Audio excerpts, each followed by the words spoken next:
안녕하세요. 알찬 방송 그리고 밝은 방송 여러분과 함께하는 최후의 오크의 경제 이야기입니다.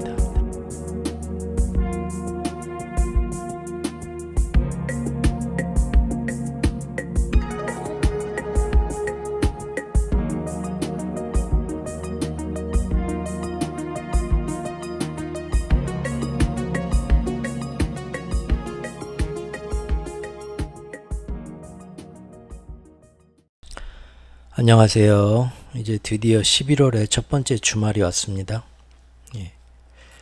11월 초에 너무 더웠죠. 역시 이상기후라고 하더라고요. 그 열돔 현상 때문에 우리나라뿐만 아니라 지금 뭐 중국, 일본, 그다음에 아시아 동부 지역 이런 쪽에 지금 11월 초에 역대 최고 기록을 세웠답니다. 심지어 뭐 30도, 11월인데 30도인 데도 있었다고 하고요. 우리나라도 뭐 강원도 쪽에 뭐 29도 오른 그런 데도 있었다고 하더라고요. 참 이거 사실 이상기후 기후 재앙에 대해서 지금 하고 싶은 얘기가 많은데 언제 기회가 있겠죠. 근데 지금 보면 그 북극권에 이렇게 밥 공기처럼 얹혀 있던 그 동그란 그 한냉 지역 그 공기가 지금 이제 지구 온도가 올라가면서 이렇게 불가사리처럼 이렇게 허물어지면서 밑으로 퍼지고 있다고 예전에 말씀드렸잖아요. 그거 하나만 이해해도 지금 그 모든 이상기후 현상과 병충해가 늘어나는 것과 새로운 돌림병이 도는 것들, 그리고 갑작스럽게 이렇게 계절이 맞지 않게 날이 따뜻했다가 또 갑자기 너무 추워졌다 막 바뀌는 거, 이런 거 다 이해가 되는데 아직도 그걸 잘 몰라서 이 기후 재앙의 심각성을 크게 인식하지 못하는 사람들이 아직 많은 것 같습니다. 언제 한번 또 다룰 기회가 있으면 좋겠는데, 저번 주, 이번 주 지금 제가 굉장히 열심히 일하네요. 이러다가 또 예전처럼 번아웃 돼서 좀 힘들어지지 않도록 컨디션 조절을 해야 되는데, 이왕 시작한 거니까 지금 2주간을 어떤 중요한 시장의 변곡점으로 보고 있는데요. 마무리는 해야죠. 그래서 주말인데도 또 이렇게 아침부터 일어나가지고 주말인데 어디 나가지도 못하고 지금 이렇게 항상 이 자료 만드는데 시간이 많이 걸리네요. 혼자만 보면 딱딱만 한두 시간이면 끝나는데 자료를 뭐 제 입에서 이렇게 뭐 방언처럼 터져나오는 말을 뭐 글로 적는 거 그런 건 금방 하는데, 또 이 객관성과 공정성을 위해서 정말 이제 어떤 근거로 제가 그런 말을 하는가를 꼭 관련 기사를 밑에다 첨부를 해야 된다는 그런 생각이 있기 때문에 그것들을 찾아서 정리하고 붙이는데 시간이 굉장히 많이 걸리더라고요. 아니면 뭐 아직은 제가 좋아서 하는 일이니까 뭐 누굴 탓할 순 없죠. 사실 전쟁 이야기부터 하고 싶은데 사람들이 전쟁 이야기보다는 당장 시장의 변화 모습부터 사실 좋아하죠. 걱정스러운 얘기는 싫어하고. 그래서 일단 오늘 시장의 모습을 얘기하는데 제가 어떤 서두에 이제 한 번 더 말씀을 드리는데, 영상을 찍으면서 항상 이렇게 제가 이렇게 마음에 담아두는 좀 이렇게 주의하는 것이 있습니다. 두 가지가 있는데, 첫 번째는 미국의 기축통화 패권 그 이면에 있는 금융 세력들의 어떤 그런 거를 파헤치다 보니까 이것이 항상 미국의 허물, 과오, 이중적인 모습을 지적하게 됩니다. 지금의 금융 배후 세력이 숙주로서 자리 잡고 있는 나라가 미국이니까요. 달러이고. 그러다 보니까 이것이 요즘같이 전 세계가 극단적으로 분열되고 신냉전 시대가 되는 와중에 특히 우리나라 같이 이념 논쟁이 굉장히 트라우마로 진영 논리가 자리 잡고 있어가지고 병적으로 이제 거기에 반응하는 이런 사회에서 저의 모든 이런 것들이 자칫하면 많은 사람들이 저를 반미주의자, 친중파, 친중 아니고 중국 상반기 내내 어마어마하게 깐 거 알고 계시죠? 예. 사실 미국 깐 것만큼 중국 깠습니다. 2년 동안. 예. 남들 다 중국 좋다고 할 때도. 그런데도 이제 반미주의자, 또 뭐 이스라엘 같은 거 비난하고 예전 뭐 우크라이나 전쟁에 대해서 그러니까 이제 자꾸 어떤 그런 쪽으로 이제 몰아가는 마녀사냥 같은 여파가 저한테도 튈까 일단 굉장히 조심하고 있고요. 만약 그런 모습이 보이면 저는 뭐 제가 그런 희생까지 감수하면서 뭐 이 일을 할 필요는 없겠죠. 그래서 항상 그걸 조심하고 있고요. 두 번째는 시장에 대해서 어떤 이 영향력을 저도 모르게 저를 찾아서 들으시는 구독자분들한테 영향력을 끼치고 있다 보니까 저의 얘기에 감화되고 동화되시는 분들이 시장의 방향을 저한테 굉장히 의지하게 될까봐 그게 항상 제가 항상 말씀드리죠. 판단은 자기 자신이 하는 거고 지금까지는 제가 잘 맞아왔지만 그만큼 가위바위보 확률로 볼 때 확률적으로 이제는 틀릴 일만 쭉 남았을 수도 있다. 그러니까 절대. 그리고 어떤 거에 대해서 뭐 어떤 종목이나 뭐가 어떤 미래가 어떻게 되냐, 어떤 섹터가 굉장히 제가 그거 굉장히 신중하게 말씀드릴 거거든요. 제가 항상 드리는 말씀이 절대 저를 보고 따라 베팅하거나 저를 뭐 그런 투자 리딩방이 절대 아니다. 그래서 팝콘 딱 옆에다 끼시고 야, 저 노인네는 한 2년 전부터 이 방향으로 보고 사실 저도 단기적으로 뭐 요새 보고 재미로 짤짤해 하듯이 용돈 가지고 단기적으로 치고 빠지고 해볼까 하는 마음도 가끔씩은 들어요. 이거 재밌는데 이렇게 될 것 같은데도 안 하고 그냥 처음에 묻어뒀던 돈 그냥 안 되면 다 잃는 거고 좋았다 마는 거고 하는 식으로 지금 묻어놓고 지금 더 이상 시장에 관여 안 하고 자꾸 이렇게 경제 분석만 하는 이유는 괜히 또 제가 이번에 뭐 넣습니다. 이번에 뭐다 뺐습니다. 그런 얘기 저도 이제 하다 보면 저도 모르게 나올 거거든요. 그런 거에 또 영향을 받을까봐 좀 저하는 것도 있고요. 그래서 다시 한번 말씀드리지만 제가 이렇게 뭐 가다가 시장의 방향이 크게 엇나가서 힘들어지고 하는 거를 그냥 팝콘 먹으면서 저라는 인간이 어떤 식으로 뭘 주장하는가 그거 참 들으면서 나의 어떤 경제적 지식 전망과 뷰를 업그레이드하는데 그래도 조금 도움이 되는 것 같다 해서 들으면서 간혹 시장의 모습에 대해서 제가 예상한 것과 뭐 크게 보든 작게 보든 좀 뭐 어떤 분야를 어떻게 제가 이렇게 향후 전망에 대해서 얘기하는 것 같아도 절대 그런 얘기에 흔들리지 말고 한쪽 귀로 듣고 한쪽 귀로만 흘리시라는 거 그거를 말씀드리고 싶습니다. 그리고 구경만 하십시오. 저 노인네 나중에 저렇게 잘난 척 하는데 나중에 진짜 지 뜻대로 잘 되는가 완전 혼자 쫄딱 망하는가 보자. 재밌잖아요. 그렇게만 봐주세요. 왜 이런 얘기를 지금 밑밥을 제가 까냐면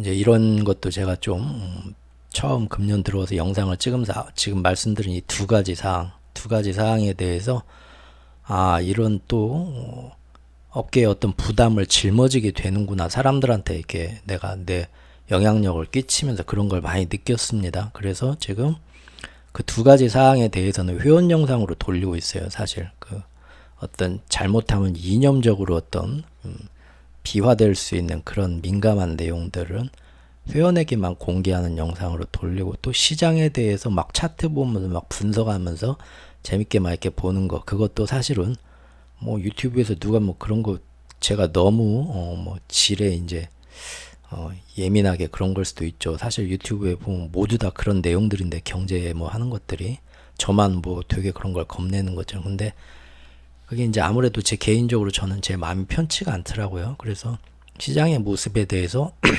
이러저러 한다 막 차트 보고 단기적인 파악을 할 때 절대 그게 잘 맞지도 않습니다. 항상 누구나 다 그건 반반이에요. 50% 누가 미래를 알 수 있습니까? 저는 이제 큰 흐름만 보는 건데요. 그래도 그건 이제 회원 영상으로 돌려서 하고 있는데 회원분들한테도 항상 이거 보고 그러니까 이렇게 되는구나 그렇게 하지 생각하지 마시라. 다만 이제 저를 오래전부터 알고 또 충분히 이해하신 분들이 이 정도는 듣고 내 주관이 흔들리지 않고 참고만 할 수 있다. 그 정도의 어떤 좀 내력이 되시는 분들이 이제 회원 영상으로 기꺼이 봐주신다고 생각을 하기 때문에 그렇게 돌리고 있는데 오늘은 저번 주와 이번 주 아무래도 쭉 시장의 중요한 변곡점으로 여러 가지 얘기를 했는데 마지막에 어떤 어제까지 나온 시장의 모습만 또 회원 영상으로 딱 돌려서 얘기하면 비회원분들이 너무 또 답답해하고 궁금해하실 것 같아서 오늘만 특별히 저기 시장의 모습 이런 것 좀 점검하는 거를 전체 공개하는 영상으로 한번 찍어 보겠습니다. 대신 그 특히나 최근에 저를 알게 되신 분들, 근데 그럴 리는 없겠지만 제가 이제 김칫국 마시는 거겠지만 만에 하나라도 막 확 저한테 막 빠지게 되신, 상상만 해도 좋네요. 평생 그런 경험이 없어서 그럴 리 없겠지만 만약 1000명 중에 한 명이라도 이 사람 자다가도 생각이 나. 네, 초장부터 참 재수없네요. 네. 그래서 너무 확 빠질 것 같으면 뭐든지 살면서 갑자기 확 빠지는 거, 그거는 나중에 꼭 후회가 옵니다. 그러죠? 네. 그러니까 이거 좀 더 진드거니 당장 마음이 동해도 시간을 가지고 이 사람에 대해 좀 더 알아보고, 단지 이제 이 사람이 얘기하는 게 일반적인 시중에서 얻기 힘든 새로운 시각이니까 신선한 맛에 더 이렇게 끌릴 수도 있는 건데, 항상 자기 자신의 주관이 저 때문에도 흔들리지 않을 정도로 저를 이렇게 파악하시고 항상 중립을 잘 지키시기 바랍니다. 오늘 시장의 모습 얘기를 하더라도요. 예, 그거 좀 당부 말씀드리고요. 이제 시작하겠습니다. 일단 4대 중앙은행 중에 하나인 영국의 영란은행 발표가 있었습니다. 금리 결정 역시나 기준금리 동결을 했습니다. 2차례 연속으로. 그러면서 똑같이 필요시 추가 긴축할 수도 있다. 관망해서 지켜보겠다. 지금 미국, 유럽, 영국 세 개가 똑같은 방향으로 가고 있습니다. 예. 우리는 이거 진작 예전부터 다 알고 있었죠. 7월, 8월 달에 제가 찍은 영상에 4명이 나란히 일본 우에다까지 총재까지 4명이 나란히 앉아서 하반기 어떻게 하겠다 다짐하는 거 다 순방 투어 콘서트라고 비유하면서 다 알려드렸잖아요. 그때 같이 봤잖아요. 알려준 게 아니고 다 아는 거 같이 본 거죠. 예. 그러죠. 그래서 역시나 이렇게 나왔고요. 다만 이제 시장에서는 연속 동결하면서 이러한 전 세계에서 제일 힘이 센, 통화력이 센 세 중앙은행장들이 똑같이 앞으로 금리를 더 오래, 더 높이 higher for longer로 가져가는 공통적인 패턴을 갖게 됐다라고 평가가 나왔습니다. 역시 우리가 몇 달 전에 봤던 그대로 된 거죠. 예. 또한 이런 패턴은 언제까지 그럼 지속할 거냐? 인플레이션을 어떻게 움직이나 앞으로, 또 미국이 언제까지 이렇게 뜨겁게 성장하냐, 아니면 언제 침체하냐, 그런 것들, 또 높은 채권금리가 언제까지 유지될 거냐, 자기들 그거 보고 결정하겠다 그겁니다. 예. 결국 이제 이렇게 큰 흐름은 역시 몇 달 전 예상했던 대로 가는 거고요. 중요한 거는 이번 시장에서 애플의 실망스러운 실적이 있었죠? 보셨죠? 예. 중국에서 생각보다 아이폰이 안 팔리고 있는데 그나마 그거는 선방했다고 해요. 하지만 그것도 이번에 애플이 발표한 게 10월 첫째 주까지인가 그 통계만 모아가지고 발표했을 겁니다. 그러니까 아이폰 15가 은근히 중국에서 생각 막 안 팔린 줄 알았더니 잘 팔렸네?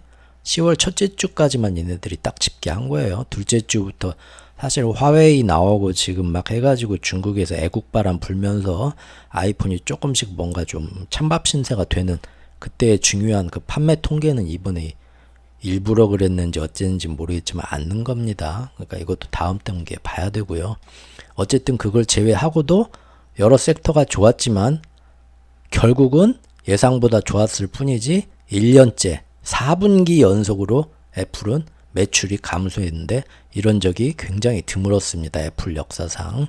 그리고 그 중에서 특히 PC, 맥북이라고 하죠. 맥북이 그렇게 좋다면서요. 스타벅스 같은 데 가면 그거 딱 열고 있어야 되죠. 그래서 저는 스타벅스를 안 갑니다. 사실은 가도 토올 그란데 뭔지 몰라요. 그리고 거기 가면 사람들이 쳐다보는 것 같아 싫어요. 노인네가 어디 명동 다방이나 가지 말이야.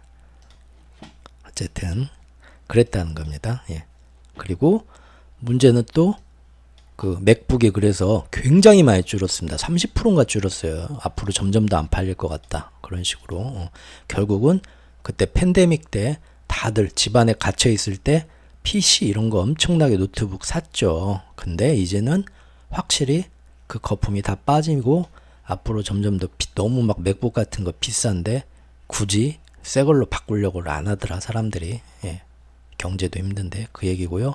그럼 다음 분기 매출을 가이던스는 어떠냐? 원래 애플이 잘 나갈 때는 애플은 굉장히 건방지게 다음 분기 매출 가이던스는 어떻게 될 것 같다고 얘기해 주세요 하면은 그거 뭐 굳이 얘기해야 돼? 우리는 그런 거 얘기 안 해. 배짱 부렸던 그런 기업입니다.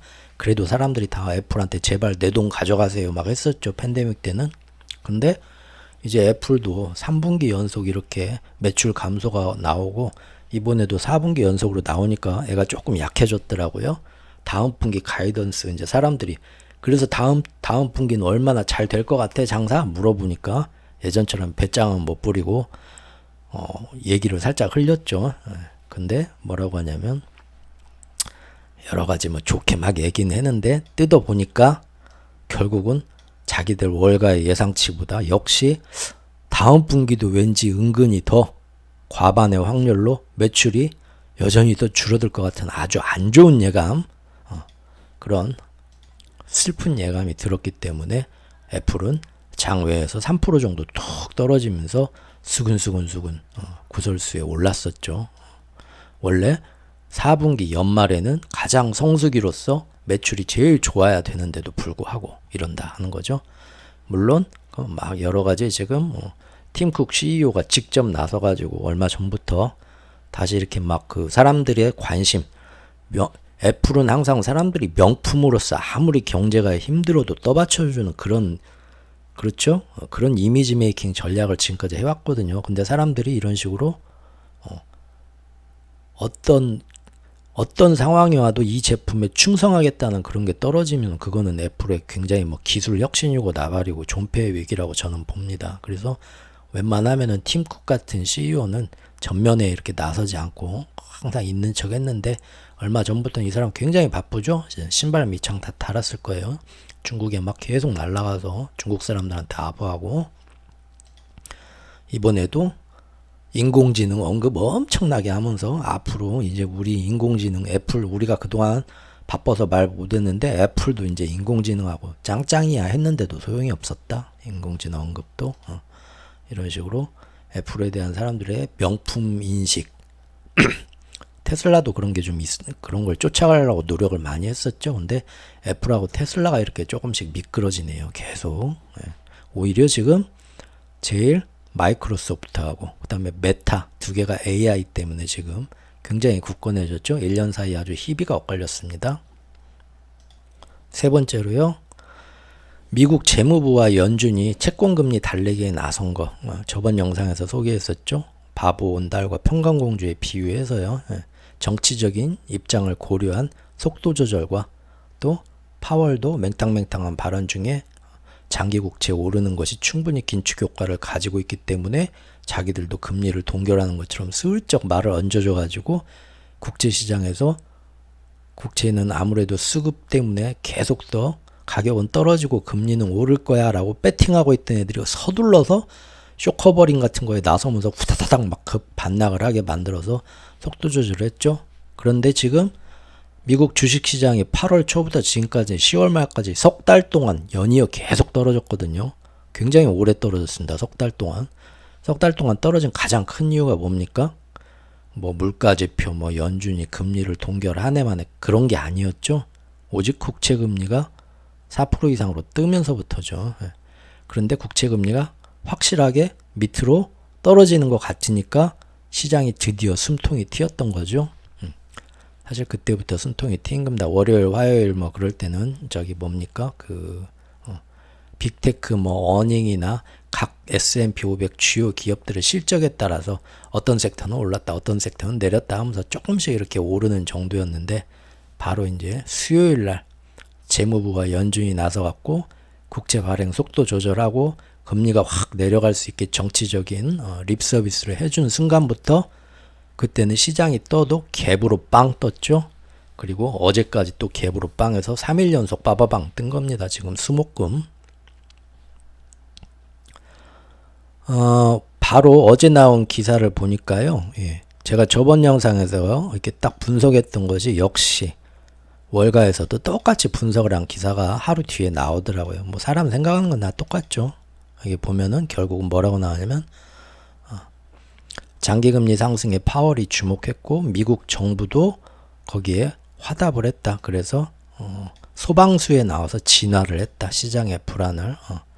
파월이 이런 식으로 얘기하고 재무부도 속도 조절로 둘이 합동해서 국채시장 진화를 해가지고 갑자기 10년물 국채금리가 급락을 했다. 이런 식으로 파악을 했더라고요. 하지만 그것이 시장에 미칠 부작용만 걱정해서 저렇게 즉 경제적 입장만 고려해서 얘네들이 립서비스를 해준 건지 아니면 이제 제가 파악하는 것처럼 이스라엘 지원에 대해서 향후에 정치적 비난을 우회하기 위한 그런 정치적 입장을 더 크게 고려한 것인지는 이제 각자 판단하시고요. 어찌됐든 이로써 그동안 무섭게 오르던 장기채 금리는 사실상 확실히 쉬어가게 되었죠. 날뛰던 시장 금리가 최근 7개월 사이에 최대폭으로 하락했다. 아이고, 큰 숨 쉬었죠.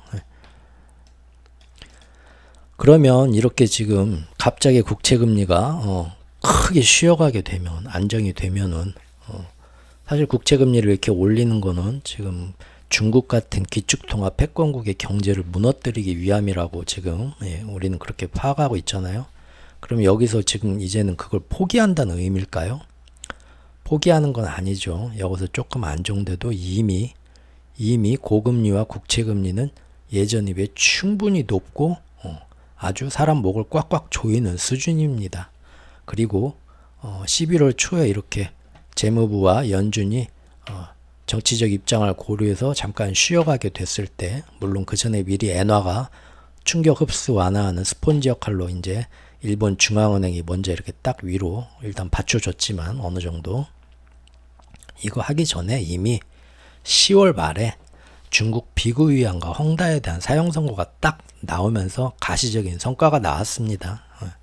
충분히 지금 중국에 먹일 만큼의 충격을 줬다는 거예요. 10월 말까지. 그러니까 이제 여기서 자기들의 정치적 입장이나 여러 가지 상황을 고려해서 잠시 쉬어갈 만하다. 충분히 그럴 때이다. 그래도 괜찮겠다. 라고 마음을 먹었다고 저는 봅니다. 여기 보면 다들 10월 중에 이 뉴스는 보셨죠? 일단 10월 중순쯤에 뭐가 나왔습니까? 비구 위안이 결국은 아니다 중국은 우기지만 시티은행, 시티그룹이나 외국 외신에서는 결국 재무제표 땅땅땅 두드려보고 아유 얘네 사실상 디폴트 끝났네. 지금 디폴트고 앞으로 채권단하고 어떻게 협상하냐의 문제지 회생은 불가능하다라고 결론 내렸고요. 그리고 헝다가 3년 동안 끌어왔죠. 헝다가 3년 동안 끌어왔습니다. 그 와중에 막 이런 일도 있었어요. 이게 언제적 뉴스냐면 10월 15일 역시 10월 중순 뉴스인데 그때 헝다가 앞으로 도저히 회생 못하고 자꾸 이제 달러 지금 8월, 9월, 10월 석 달 동안 미국 채권 국채 금리를 올려놔가지고 결국은 이렇게 미국 공산당 정부가 이렇게 뒤를 봐주고 살려주려고 해도 해외 역외 채권, 달러 채권에 그 급등한 이자와 새로운 채권 조달 비용을 감당을 못해서 결국은 무너진 겁니다. 그러니까 미국은 확실하게 성과를 봤어요, 이번에. 그래서 10월 중순에 헝다가 그렇게 살릴 수 있다. 10월 초까지도 중국 정부가 지금도 뭐 살릴 수 있다고 말해요. 말은. 그렇게 하는데도 헝다에 관련된 어떤 금융사들까지 다 같이 크게 넘어갈 것 같다라는 그런 얘기가 나오면서 중국 사람들이 헝다에 돈을 대출해준 지역 은행으로도 이렇게 몰려가서 뱅크런 막 난리가 났었습니다. 이게 10월 15일 뉴스예요. 재밌는 건 그 은행이 야 니네 헝다에 그렇게 대출 많이 해줘서 지금 헝다 이대로 쓰러질 것 같은데 니네도 같이 쓰러진다며 내 돈 내놔 하고 다 간 거죠. 그런데 이렇게 그날 아침부터 야 중국 애들 이런 거 하나는 좀 약간 부러운 면도 있어요.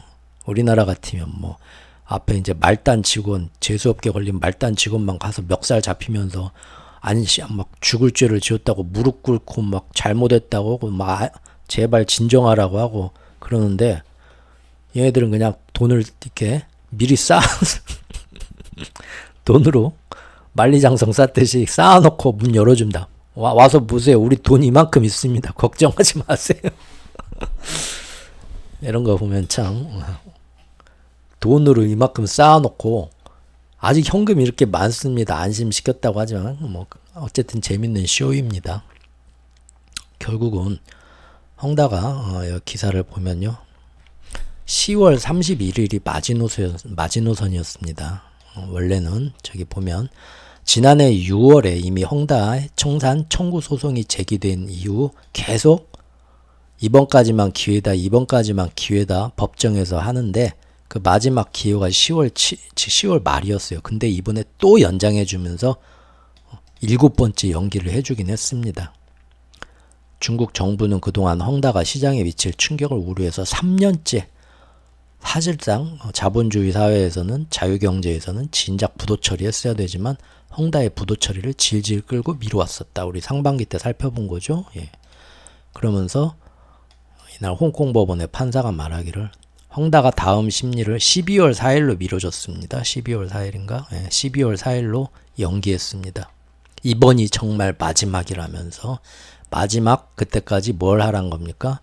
구조조정해서 제대로 조금 채권단의 빚을 일부라도 갚으면서 채권단하고 협상할 수 있는지 마지막 기회를 주겠다 하는 거죠. 근데 되겠습니까? 못 되죠. 제가 볼 때는 그냥 한 번 더 미룬 거고. 그래서 다음 심리까지 12월 4일까지 한 달 준 거죠. 구체적인 구조조정 제안을 제시해야 하는데 그러지 않으면 법원이 정리명령 이제 그냥 어쩔 수 없다고요. 그럴 가능성이 매우 높다고 했다. 어쨌든 7번째 또 연기하긴 했습니다.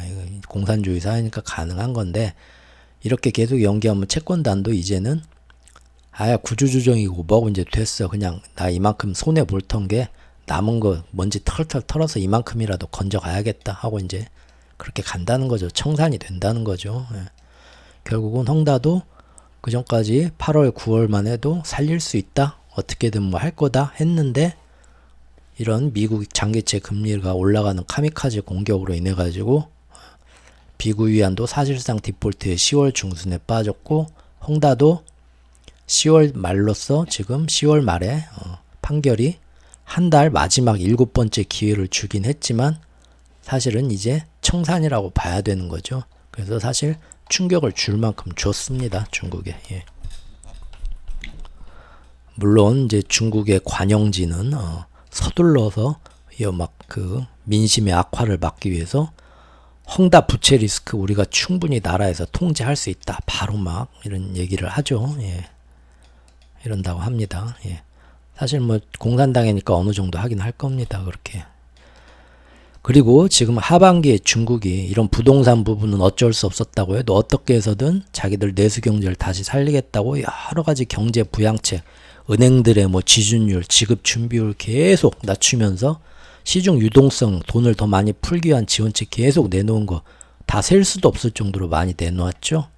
그것들은 사실 그런데 지금 8월부터 미국 채권 금리를 이렇게 높여버리면서 세계적으로 돈을 융통하는 조달 비용 이자를 급증하게 만드는 가운데 이런 식으로 중국이 찔끔찔끔 아무리 재정 부양책을 해봤자 결국은 언발의 오줌 누기 식으로 아주 미약한 절해가지고 과연 효과가 있을래나 하는 거죠. 그런데도 과감하게 돈을 못 푸는 이유는 뭡니까? 돈을 풀면 풀수록 미국의 엄청나게 높아진 금리 차하고 중국하고 금리 차가 쫙 벌어지면서 외화 자본은 계속 더 엑소더스 유출로 빠져나가면서 엔화 약세는 더 심해지니까 경제는 더 크게 망가지죠. 그러니까 이러지도 저러지도 못하는. 네, 제가 상반기 열심히 중국 시리즈 하고 이제 하반기 정말 진퇴양난에 빠졌다 하면서 상반기에 이제 중국 시리즈 딱 하고 지금 안 한 지 꽤 됐죠. 근데 그때 마지막 동영상이 이거죠. 진퇴양난에 빠진 중국 경제. 하반기에 돈을 더 풀 것인가 말 것인가. 이러지도 못하고 저러지도 못한다 얘기했었죠. 지금 그대로 지금 하반기 석 달 동안 나온 겁니다. 그래서 이번에 중국이 또 어쩔 수 없이 돈이 필요해서 국채를 또 발행한다 하지만 예상외로 이례적이긴 하지만 그 양을 보니까 찔끔찔끔 바주카포는 아니다. 역시 또 실망 외신들은. 지금 상하이 지수가 그래서 뭐 또 역대로 또 떨어졌죠. 거의 코로나 발생했을 때만큼 지금 주가가 떨어졌을 겁니다. 예. 그리고 이번 10월 초에 우리나라 추석 연휴 있을 때 중국도 국경절하고 또 뭐하고 해가지고 중국에서 가장 큰 최장 연휴와 명절이 있었죠. 그때 대대적으로 내수를 살리겠다고 돈 지원하고 뭐하고 쿠폰하고 뭐하고 막 관광 그때 뭐 어마어마하게 또 뭐 중국 사람들이 막 이동하고 관광 다니고 돈 쓰기 시작했다. 뭐 설레발들 엄청 쳤었던 거 기억하시죠? 한 달 지나서 11월 돼서 10월에 얼마나 사람들이 돈을 많이 써서 경제가 성장했나 중국이 뚜껑 열어보니까 역시나 아니었다는 건다. 즉 잠깐 반등한 것 같았지만 중국은 다시 이번에 지표 보니까 경기 위축 국면 제조업 PMI가 다시 50 밑으로 떨어졌고요. 황금 연휴가 있었는데도 생각만큼 돈을 안 써서 소비가 시드를 했고요. 10월 민간 서비스업 구매관리자 지수도 역시 기대 이하로 떨어졌다. 바로 엊그제 뉴스입니다. 이번 국경절 연휴는 중국이 지난해 말 제로 코로나 정책을 폐기한 이후 최장기간 휴일이었다. 이에 관광 및 외식 등의 부문에서 보복 소비가 예상됐으나 시장 기대를 충족시키지 못했다. 라고 합니다. 지금 계속 경기 위축되면서 글로벌 수요도 둔화하니까 중국 내수 소비도 결국은 악화되고 있다. 이러면은 중국은 L자형이죠. L자형. 상저하고가 아니라 상고하죠. 그냥 상고도 아니고 4월 5월 달에 반짝했던 거죠. 우리나라도 지금 거의 그렇게 가고 있고요. 예. 이처럼 미국의 고금리 유지와 하반기에 미국 국채 금리가 급등함으로써 석 달 동안 사실상 전 세계 경제가 다 영향을 받는 가운데서 중국 혼자 별 수 있습니까? 중국도 외부에 수출을 많이 해야 경제가 활성화되는데 그게 힘든 거죠. 그래서 기대했던 게 어딥니까? 중동의 오일머니죠. 중동의 오일머니가 구원의 동아줄이다 해서 엄청 중동에 대해서 공을 들였었죠. 그런데 이번에 또 하반기에 제수업계에 참으로 중동에서 전쟁까지 터졌죠. 모든 중국이 살려고 하는 길을 다 막아버린 거죠. 예. 그래서 이제 향후 어떻게 흘러갈지 봐야겠지만 대신 이렇게 위기시가 과거에도 있었지만 그때 시진핑은 어떻게 했습니까? 세계적 경기 침체가 오려고 할 때 중국은 자기들 거대한 내수 시장을 발판 삼아서 그 안에서만 장사하고 돈을 돌리면서 경제를 키웠죠. 그때 한 게 어마어마한 부동산 건설과 인프라 개발로 해가지고 홀로 내수를 진작시켰고 2010년대에 2008년에 금융위기 왔을 때요.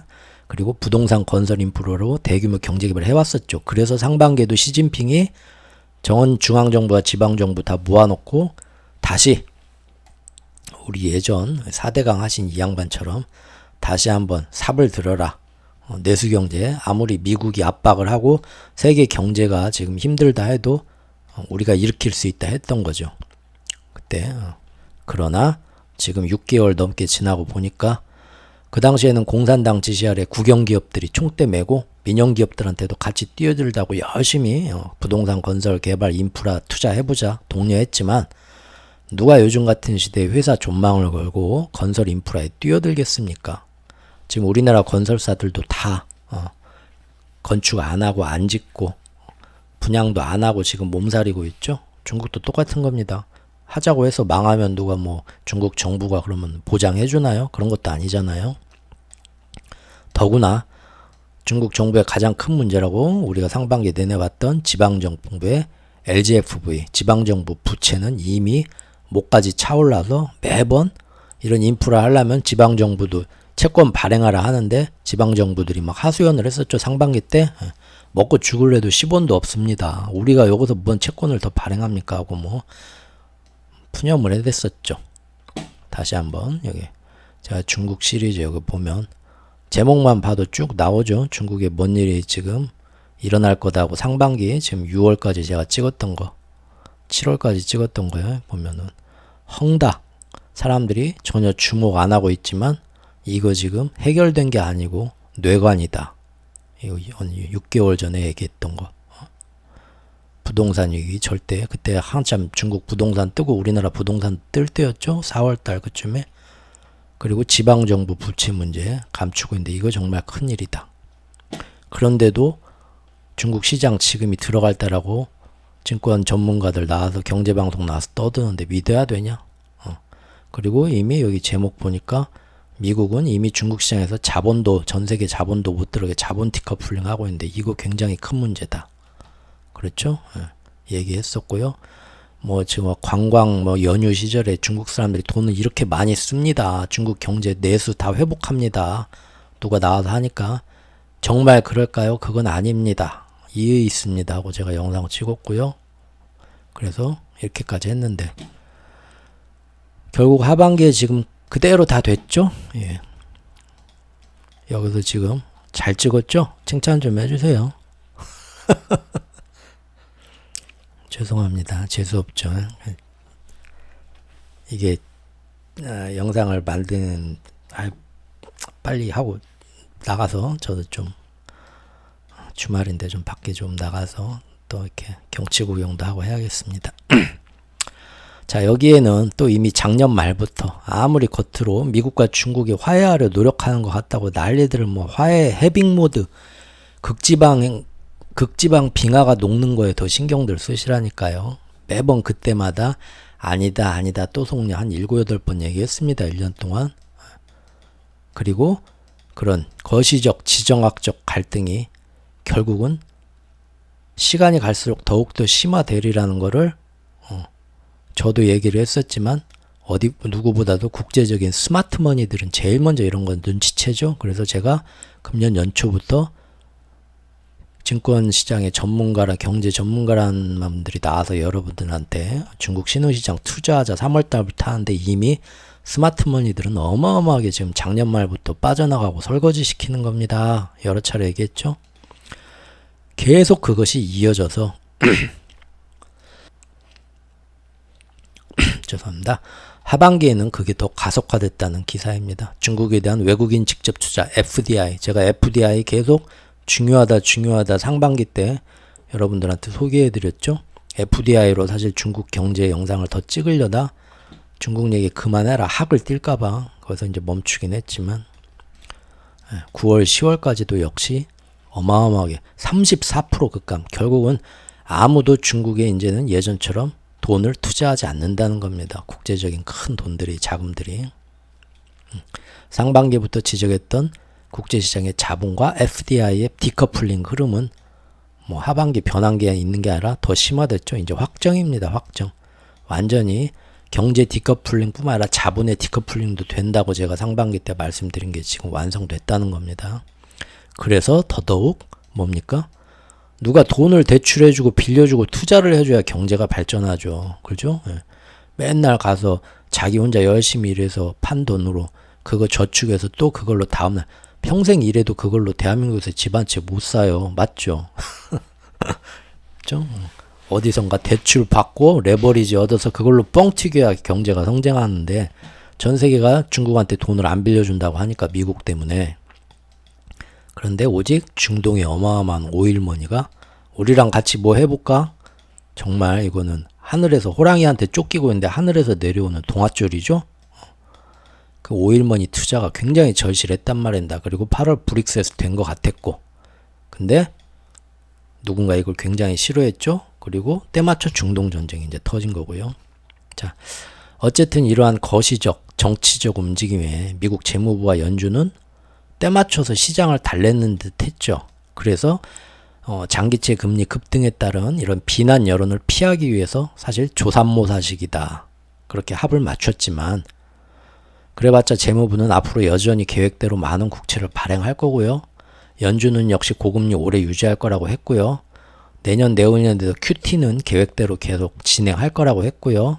그리고 일본은 또 이번 주 초에 더욱더 금리 상단을 상향 조정했으니까 거시적 금융 환경은 요 며칠 새 사실 여기서 쉬어가는 게 아니라 앞으로 더 가혹해질 일만 남은 겁니다. 후반전이.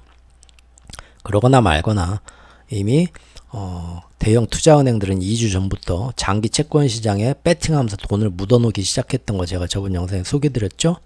그런데 이렇게 국채 금리가 떨어지기 시작하니까 장사꾼들이 이제 호객행위 사람들 더 모으려고 사방에 드디어 채권을 살 때다 이번 일주일 내내 떠들었죠. 자기들은 미리 그 전주에 그쪽으로 거기다 돈 다 옮겨놓고 이제 사람들을 모아갖고 장사하려고 하는 겁니다. 이런 것들이 더 이제 선동이 되니까 월가의 모든 전문가라는 사람들이 나와서 계속 채권금리는 계속 떨어지고 채권은 이제부터 오르기만 할 거다 하니까 더욱더 채권금리가 채권 시장에 더 사람들이 관심을 갖고 돌아오면서 채권 하락에 배팅해 놓고 있던 숏 포지션들이 급하게 청산되고 숏커버링 되면서 지금 3일 사이에 국채 금리가 훨씬 더 많이 떨어지게 되었다 이겁니다.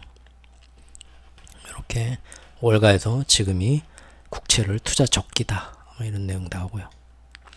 그런데 사실 이것은 재무부와 FOMC의 공동 발표 날 이루어졌던 지금 시장의 난기류로 인해서 이렇게 지금 제가 얘기한 것처럼 단기적으로 크게 흔들리는 거지, 제가 볼 때는 아직 하나의 큰 시장 컨센서스가 형성됐다. 월가에서 얘기한 것처럼 이거 지금 굉장히 성급한 것 같습니다. 제가 볼 때는 한 일주일이나 열흘 정도 더 봐야 돼요.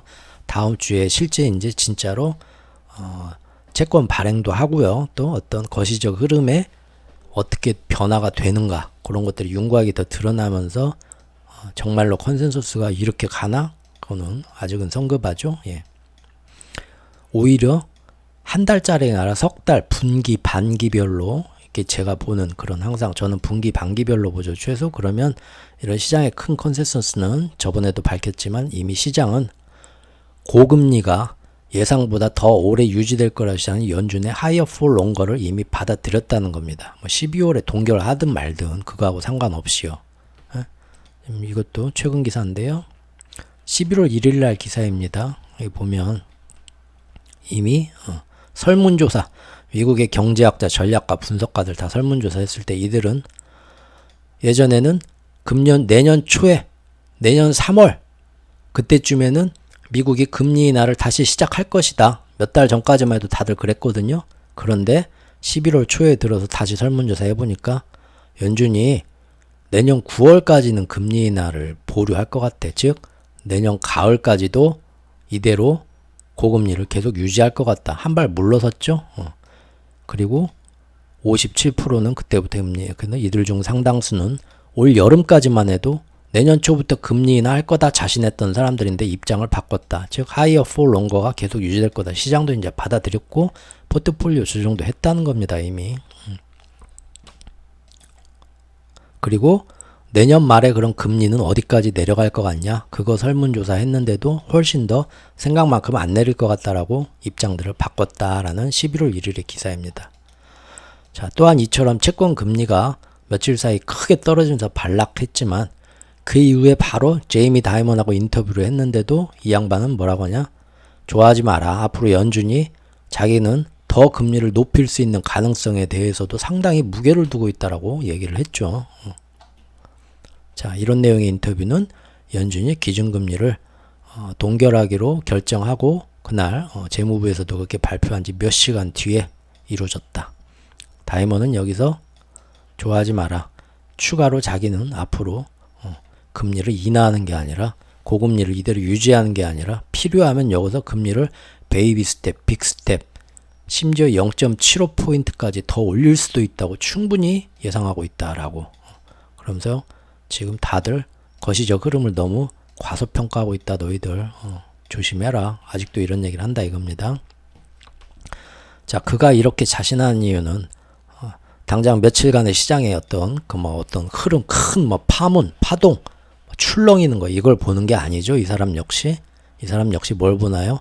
보다 더 큰 거시적 흐름을 길게 보고 있죠. 크게. 그러면서 지금 가만히 보면 물가가 어쩐다, 고용이 어쩐다 하지만 어제도 세부적으로 보지만 전체 큰 흐름하고 그 전체적인 그 수준을 봤을 때요. 부인할 수 없는 건 여전히 인플레이션은 여전히 끈끈하고요.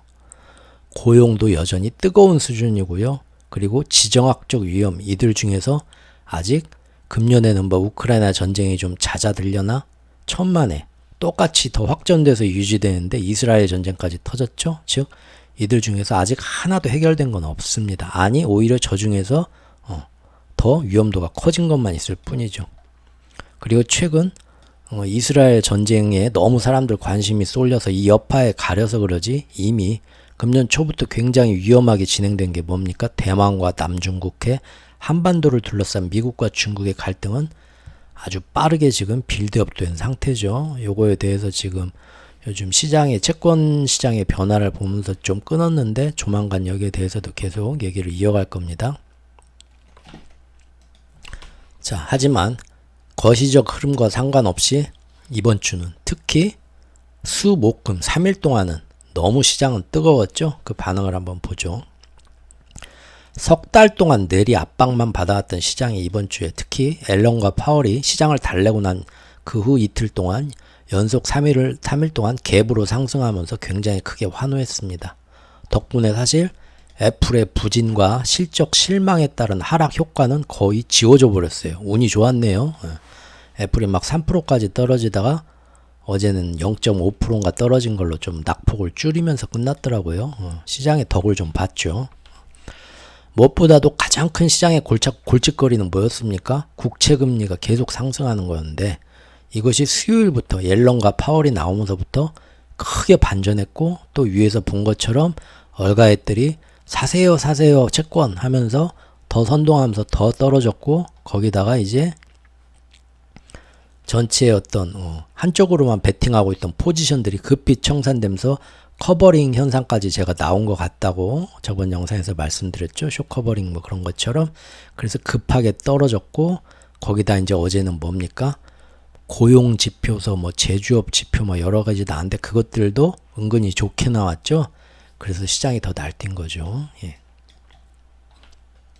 자, 어제 나온 고용 지표들 보면 노동부의 고용 보고서 나왔고요. 또 임금 상승률 나왔고요. 실업률 같은 거 나왔는데 이런 모든 고용 지표들이 또한 고용 시장이 잘 쉬고 가네 이런 인상을 줬죠. 특히 이번에도 저번 달에 사실 뭐 막 깜짝 막 고용이 엄청나게 상승해서 시장을 불안하게 했었죠. 저는 어차피 고무줄 통계라서 안 믿는다고 했지만 근데 이번에도 역시나 그거 너무 우리가 통계를 좀 잘못 집계했더라 하면서 수정치가 발표됐는데 이것도 크게 줄었더라고요. 또 보니까 33만에서 29만인가 아주 뭐 고무줄입니다. 제가 고용지표 별로 신뢰 안 하는 이유가 있죠. 어차피 한 달 지나면 이거 좀 너무했네 하고 확 줄어들죠. 예. 크게 감소한 것으로 이번에 수정이 됐더라고요. 이번에도 9월 달에 고용 서프라이즈에 가까웠던 신규 고용수 33만 명이 29만 명으로 조정되었다. 수정치가. 실업률은 저번 달과 똑같았고 그 다음에 인플레이션의 주요 척도인 시간당 임금 상승률 돈을 많이 받게 되면은 그 돈으로 사람들이 비싸진 물건값도 잘 사게 되니까 인플레는 안 떨어지고 물가는 계속 더 오를 수도 있다. 그래서 연준이 굉장히 불안해하는 거죠. 그런데 이 시간당 평균 임금 상승률도 시장 전망치보다 1포인트 떨어지면서 많이 안정됐다. 하지만 전년 동기 대비로 따지면 여전히 조금 더 높았다. 그러니까 이게 고용 보고서를 잘 따져보면 예상보다 훨씬 적어서 좋았다 하지만 사실은 뭡니까?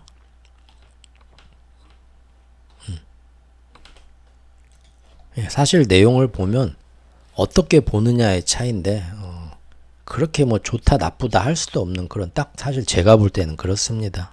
아직은 뭐 이렇게 설레발칠 내용도 아니고 중립적인 내용인데 확실히 고용은 여전히 조금씩 둔화되고 있고 오히려 그 3분기까지 막 미국 고용 너무 뜨겁다, 미국 경제 너무 뜨겁다 하는데 거기에 비하면 역시 이제 침체가 올려나 보냐고 경기 침체 쪽을 봐야 되는 건데 시장은 이제 그 수요일부터 이제 미쳐 날뛰면서 너무 뭐든지 다 좋은 거죠. 나쁜 뉴스도. 즉 사실 이 모든 것은 이제 미국도 그동안 막대한 재정을 막 쏟아붓고 또 들쭉날쭉 고무줄 통계들로 인해서 아주 자기들만 뜨겁다고 자랑하던 미국 경제가 어제 지표들 보면 갑작스럽게 식으면서 경기 침체로 향한 어찌 보면 좋지 않은 변화죠. 월가 기관들도 그래서 4분기 때는 3분기만큼 그렇게 경제 성장 못하고 침체로 갈 거야 비관하면서 돈을 채권 쪽으로 미리부터 빅테크 어닝 이전부터 미리부터 돈을 옮겨놨다고 제가 같이 지적했었죠. 그런 흐름에 똑같은 흐름인데도 하지만 시장에서는 그런 것까지는 안 보죠. 그냥 일단 지난 3달 동안 억눌렸던 비관적인 심리에 대한 반발이 훨씬 크죠. 그래서 이렇게 여전히 고용지표가 크게 둔화하는 것도 아니고 또한 얼마 전 전미 자동차 노조의 대규모 파업, 미국 역사상 역대 최대 규모라고 하죠. 그 영향을 받아서 지표가 둔화한 영향도 사실 있는 거거든요. 고용이 잘 식어간다가 아니라 10월 달에 어마어마하게 파업을 했습니다. 그런 영향이 있는 거니까 사실은 지금 당장 이거 보고 고용이 식어간다 좋아할 수는 없는 거죠. 왜냐면 다음 달에 파업한 사람들이 일자리로 다 복귀할 거 아닙니까? 이제 11월부터는. 그렇죠? 그럼 뭐 그래도 당장 이걸로 인해서 연준이 12월 FOMC도 동결이 거의 확실해졌다. 그것만 부각하면서 그 결과 시장은 이번 주에 어제까지 해가지고 최근 몇 달간을 통틀어서 한 주간에 가장 뜨거운 상승세를 보이게 되었다고 합니다.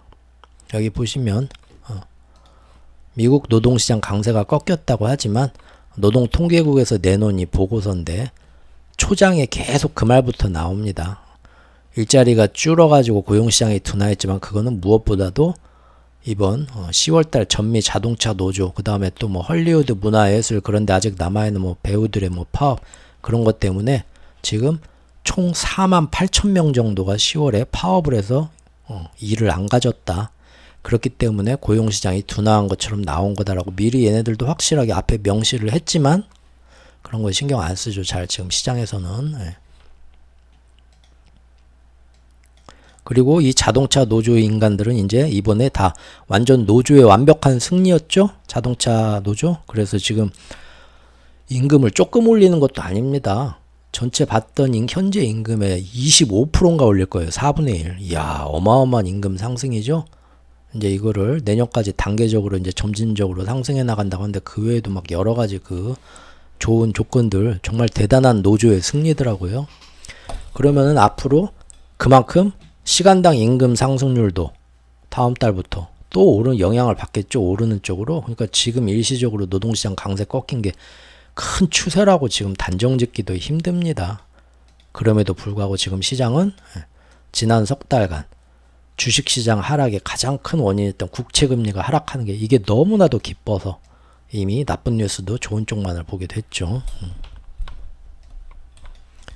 국채금리가 큰 하락을 보여가지고 주간 기준으로 이만큼씩 올랐다. 다우가 이번 한 주 동안 5%, 나스닥 6%, 다우 5% 많이 올랐다. 이렇게 나오는 겁니다. 그러면서 동시에 뭡니까? 국채금리가 뚝뚝뚝 떨어지면서 4.55%까지 떨어졌다. 이렇게 한 주간에 많이 떨어진 적이 없었다. 아주 기록적이네요. 달러도 엄청 1% 약세에 빠졌다고 합니다. 즉 이렇게 장기채 금리가 크게 떨어진 게 시장에서는 가장 주요한 원인이 되어서 주식시장 오르고 채권시장도 금리가 떨어진 만큼 오르고 급하게 거기에서 반대 포지션으로 변화를 야기시켰고 이런 것이 지금 자동적으로 알고리즘 매매, 프로그램 매매, AI 동원해가지고 이렇게 움직이게 만들어 걸어놓은 거거든요. 퀀트 매매라고 하죠. 보통 이런 거. 이런 것들이 자동으로 확 돌아가는 겁니다. 사람들이 하나하나 보면 이 시점에서 이런 식으로 시장이 변했네? 그럼 내 포지션을 여기서 얼만큼 청산하고 아니면은 거시적인 흐름을 보고 오히려 여기서 이걸 그대로 놔둬볼까? 사람들은 다 그때마다 생각이 다릅니다. 그런데 지금 현재 어떤 프로그램 퀀트 매매는 어떤 그 필요 충분 조건 몇 가지가 딱 뜨면 자동적으로 이렇게 돌리도록 그렇게 입력이 되어 있습니다. 그렇죠? 네. 그렇기 때문에 다 같이 어떤 이런 변화가 한 방향으로 움직여요. 그래서 시장에 쏠림 현상이 커지죠. 제가 뭘 한다고 떠드냐면요. 제가 하는 얘기가 아니라 뭐 아시는 분은 아시겠지만 미국 시장에서 게리 갠슬러 같은 SEC 위원장도 요새 나와서 맨날 하는 얘기가 그거예요. 그러지 않아도 이런 알고리즘 매매 때문에 시장의 변동성이 조금만 먼 일이 생겨도 극으로 커지는데 AI가 지금 갈수록 더 적용되면서 증권시장에서 이것 때문에 자칫 그 사람 말로 뭐라고 하더라? 몇 년 안에 주식시장이 파멸을 가져올 수도 있다. AI 때문에 그런 얘기까지 했습니다. 지금 얼마 전에. 즉 쏠림 현상이 이렇게 커진다는 거죠. 얘네들은 어떤 상황에서 선택하는 게 기계들은 다 똑같다는 거예요. 사람들은 그러지 않은데. 그리고 뭐 커버링 그런 문제 때문에 지금 급하게 국채 금리가 더 반락한 효과가 났다. 제가 저번 영상에서 제 의견을 말씀드렸는데 오늘 제가 어떤 뉴스를 하나 보니까 역시 그런 얘기 나오더라고요. 사람 생각은 똑같죠. 여기 보니까 미국 시장에서 지금 여러 이벤트로 지금 장기물 금리가 급락했는데 역시 거기 쌓여있던 숏 포지션이 빠른 시간 청산되면서 단기 숏 커버링이 나왔다라는 분석 거기서도 나왔습니다. 예. 최호쿠가 하는 얘기 뭐 그렇게 뭐 허황된 얘기는 아니죠. 오늘 이렇게 사랑이 모자라나 자꾸 이렇게 칭찬을 구걸하네 노인네가. 그래서 결국 지금 이 시장은 열광에 이렇게 열기에 빠져 있지만 흥청망청 결국 이제부터는 펀더멘탈 싸움 국제시장도 그 지적이 나오고 있다. 그러죠. 좀 냉정하게 보자 이거죠. 예. 어쨌든 덕분에 2, 3일 만에 주식, 채권, 달러 시장 등에서 아주 너무 막 급하게 막 턴이 일어서 안에 타고 있는 사람이 목이 부러질 정도로 큰 변화가 발생했습니다. 특히 같은 방향으로 움직이는 이 환율 시장에서도 위안화, 엔화, 원화 섹터들을 볼 때 엔화의 강세 전환은 그 중에 굉장히 특출났습니다. 차트 좀 볼까요? 자, 다시 한번 말씀드리지만 차트 뭐 이런 거는 다 후행적으로 그림 장난이라고 저는 항상 얘기를 하고요. 시장이 이렇게 됐다. 저는 이렇게 보지만 그냥 팝콘 먹으면서 아, 저 인간 재밌네. 그렇게 보고 봐야지 이거 보고 막 역시 내가 몰랐던 세계 나 이쪽으로 털고 이쪽으로 가야지 이렇게 투자해야지 그러지 마십시오. 그냥 본인이 경제를 보는 놈과 투자 공부를 하는데 또 다른 어떤 도움을 주고 스쳐 지나가는 빼먹을 것만 빼먹는 그런 인연이다. 그 정도 태도로 그 정도 관점으로 봐주시면 감사하겠습니다. 달러 지수 여기서 여기까지 푹 떨어졌죠. 여기 보십시오. 야, 지금 여기까지 지금 다시 107로 예, 도나스 꼈습니다. 다시 107로 올라가는 듯 하더니 3일 만에 이 고점에서 여기까지 어마어마하게 떨어졌죠. 아까 뭐 1% 하락했다고 하더라고요. 야, 지금 거의 지금 저 밑에서 7월 달부터 달러 강세가 이렇게 올라오는 거에서 지금 딱 이렇게 이 정도로 지금 많이 떨어졌습니다. 굉장히 많이 떨어졌죠. 네. 그리고 반대로 이제 다른 것들은 올랐겠죠. 이게 지금 보시면 사실 이게 지금 파운드화입니다. 파운드화하고 이게 유로화인데요. 유로화하고 파운드화 보면은 볼로 올랐죠. 굉장히 이게 그 달러 인덱스 7개 통화 안에서 포지션들이 달러를 들고 있던 세력들이 포트폴리오 분배를 했다는 겁니다. 즉 달러가 지금 사실 유로화나 파운드화는 올라갈 이유가 없죠. 왜냐하면 유로 연방은행이나 지금 영국의 영란은행이나 전부 금리 동결, 셋 다 똑같이 금리 동결을 했단 말입니다. 그러니까 뭐 괜히 유로화나 파운드가 올라갈 건 없습니다. 또 각국의 경제 펀더멘탈을 봐도 이미 유럽과 영국은 경제가 아주 그냥 난리가 났죠. 미국은 뜨겁죠. 그러니까 미국 달러화가 떨어지는데 유로화 파운드화가 올라갈 이유도 사실은 없다는 겁니다. 펀더멘탈적으로. 그런데 지금 달러화가 떨어진 만큼 정확히 유로화 파운드화는 올라갔죠. 이게 뭡니까? 포지션을 바꿨다는 거죠. 이만큼 들고 있고 이만큼 가지고 있던 거를 달러를 그만큼 팔고 아까 말한 퀀트 매매, 프로그램 매매식으로 유로나 이거를 파운드를 그만큼 사하고 안에서 체인지가 일어났다는 겁니다. 그렇게 이해를 해야 되겠죠. 결국 어떤 시장의 모습은 단순히 그런 포지션의 청산과 그런 관련이 있어갖고 지금 달러가 떨어진 거라는 겁니다. 추세적인 뭐 달러가 떨어질 그런 거는 지금 아까 말한 펀더멘탈적인 걸 우리가 딱 봤을 때 글이 없습니다. 없어요. 그리고 지금 루브라 볼까요? 루브라도 지금 제가 이거 그서는 건데 이게 지금 예전에 중요한 지지선이나 저항선이었거든요. 이게 지금 1달러당 92루블 그 수준인데 거기까지 촥 붙여서 그걸 밑으로 끌어내지는 못했지만 어쨌든 러시아도 이번 기회에 상당히 지금 일단은 여기까지 한숨 돌렸습니다. 그런다 해도 이미 그 중요한 라인을 밑으로 못 넣으면 상당히 위험한 구간이긴 하죠. 위기가 끝난 건 아니라는 거고요. 위안화 볼까요? 지금 이 기회에 엄청나게 내려야 되죠. 여기 보면은 7.35까지 넘냐 마냐 엄청 고군분투인데 3일 동안 여기 보이시죠? 위안화도 3일 동안 7.35 그 넘으려는 거를 7.3 밑에까지 끌어내렸습니다. 비록 7.25까지는 못 내렸지만 그래도 7.3 벽을 뚫고 여기까지 내렸어요. 여기도 하나 그셔놔야겠네. 안 그셔도 되겠다. 한숨 돌렸다는 거죠. 하지만 그래봤자 여전히 지금 7.28, 7.3 위안 수준입니다. 중국 펀더멘탈은 좋아진 게 없고 갈수록 더 안 좋아지고 지금 저번 그 나온 경제지표 10월달 그것만 봐도 더 안 좋죠. 그러니까 다만 그런데 왜 이렇게 떨어졌냐. 지금 미국 채권 금리 급락하면서 이 주식시장, 채권시장, 환율시장, 원자재시장까지 모든 거기에 있는 큰 손들의 포지션 익스체인지가 갑작스럽게 일어난 겁니다. 프로그램에서 우리 지금 그걸 보는 거죠. 다음 엔화 보시죠. 엔화 재밌습니다. 또 뭐가 재밌냐면요. 이렇게 올라왔는데 3일 동안 엔화도 많이 내렸죠. 어제 금요일이 일본 주식시장, 채권시장 다 쉬었습니다. 일본이 쉬는 날이었어요. 뭐 때문에 쉬었나 모르겠어요. 무슨 뭐 지들 명절인가?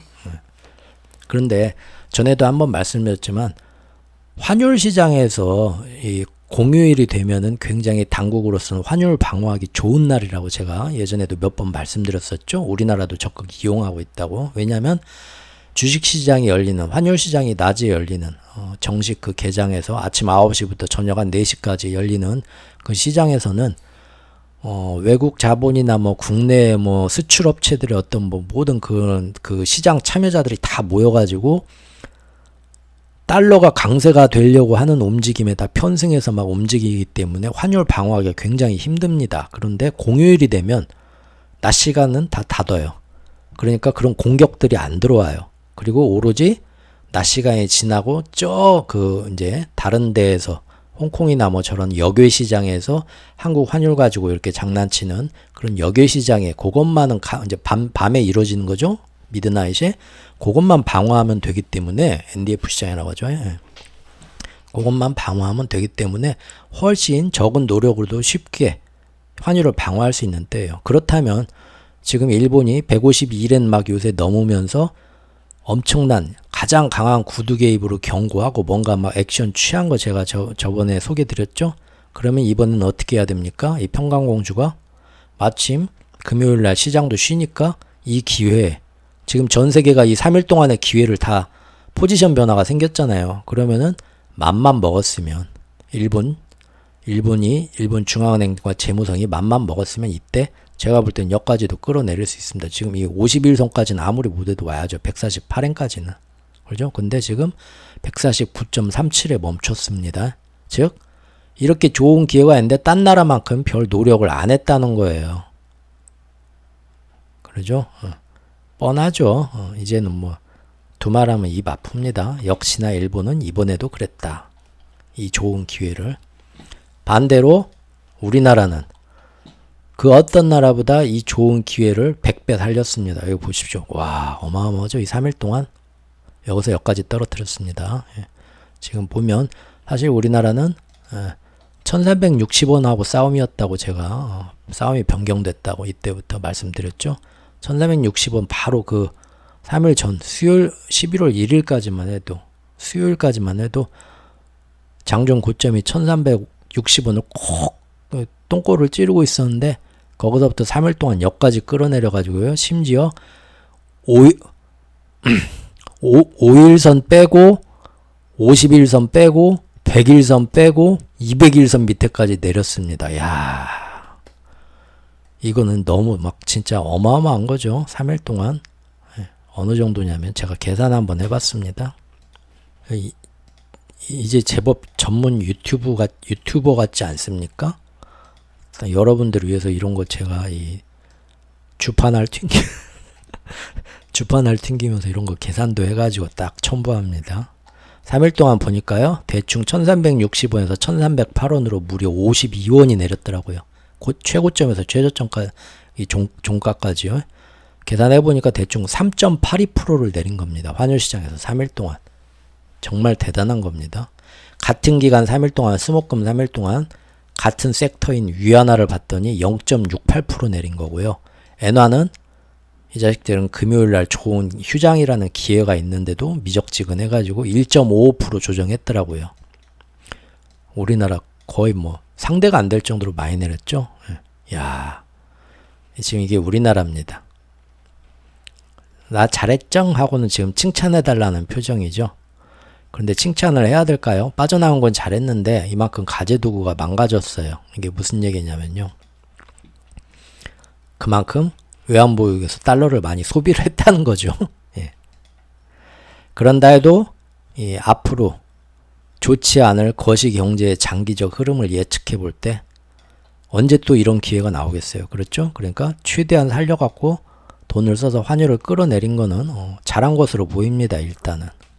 그리고 사실 이럴 수밖에 없는 지금 당국의 정치적 입장도 우리가 눈치채야죠. 무슨 얘기냐면은 요새 분위기 어떻습니까? 사실 지금 사방에서 한국 정부는 그동안 상저하고가 올 거다. 상반기부터 걱정 마라. 이제 살아난다. 몇 달 뒤에는 하면서 상반기에 그래서 지금 부동산 규제 풀어도 상관없다. 괜찮다. 폭탄을 터지는 거 막는 게 우선이다 하면서 부동산 규제 풀어서 가계부채 역대로 늘려놨는데 지금 보니까 그래서 경제가 더 크게 위험해졌다 해서 경제 안정에 실패했던 점이 지금 부각되고 있죠. 확실히 정권은 실패였죠. 경제정책 실패. 또 한국은행 역시도 하반기에 물가는 안정될 거다. 계속 상반기부터 노래했고 경제도 안정될 거다 떠들었지만 이제 11월이 됐는데 전혀 그렇지 못하죠 지금. 그러니까 국민들 따가운 눈총이 물가가 안정되긴 개뿔이 물가가 상반기보다 지금 더 올랐습니다. 지금 다시 또. 그러니까 지금 따가운 눈총 속에서 지금 큰 압박을 주고 있죠. 이런 상황에서 환율도 지금 높다 하는데 환율이라도 확 끌어내리지 않으면 면목이 안 서는 거예요. 그러죠? 그래서 어쩌면 다른 나라보다도 지금 더 쫓기듯이 돈을 3일 동안 달러를 어마어마하게 쓰면서 절박하게 환율이라도 끌어내리자 진짜. 비난받는 게 싫은 거죠. 그런 정치적 움직임 여러분들도 어느 정도는 알고 계실 겁니다. 지금 이게 언제 나온 뉴스냐면 11월 2일 날 나온 뉴스네요. 10월달 물가 나왔죠.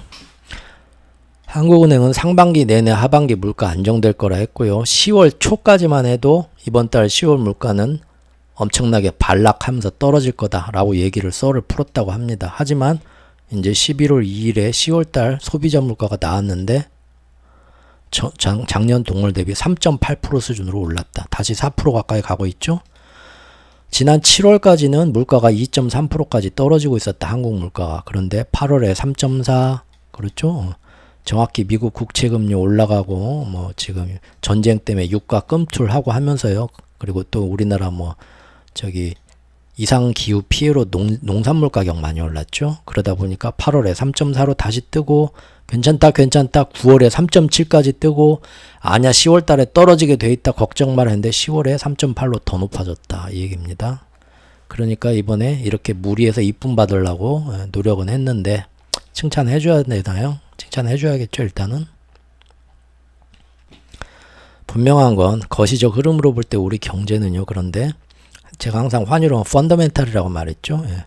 금년도에 따졌을 때 세계에서 같은 등급의 경제국들과 비교할 때 최악으로 경제 성장이 제일 많이 떨어졌고요. 통화가치 역시 최악으로 러시아보다 더 환율이 불안하게 지금 난리가 났었죠. 우리도 전쟁하는 것처럼 그렇게 떨어졌었다는 겁니다. 이거 예전에도 관련 기사 첨부해서 얘기했던 건데 지금은 못 찾겠네요. 오래돼서. 자, 여기서 근본 펀더멘탈 개선이 경제 펀더멘탈이 개선된 건 아직까지는 없습니다. 요새 좀 수출 반등한다 어쩐다 하지만 전체적으로 1년 지난 뒤에 정말로 몇 프로 성장하나 보자고요. 그러니까 지금의 환율 안정 역시도 어제 오늘 사이에 이 큰 안정 역시도 결국은 뭡니까? 보여주기 위해서 돈을 써서 만들어낸 일시적 허상이지 이대로 좋아질 거 그런 거는 아무리 생각해도 그럴 것 같진 않죠 지금. 예. 그리고 사실 그로 인해서 이 3일 동안 돈 얼마나 썼겠어요. 달러 외환보유고 많이 썼겠죠. 이번에만 썼겠습니까? 지금 제가 항상 그때 말씀드렸었죠. 이 몇 달간 뭔 얘기를 했었나요? 지금 여기서 돈 굉장히 많이 쓰고 있을 거다. 제가 몇 번 얘기했었죠. 지금 이거 진짜 여기서 어떻게든 이 위로 지금 안 넘기려고 여기서 이 라인에서 돈 진짜 많이 쓰고 있을 겁니다. 했잖아요. 결국 엊그제 나온 뉴스에서 밝혀졌더라고요. 보면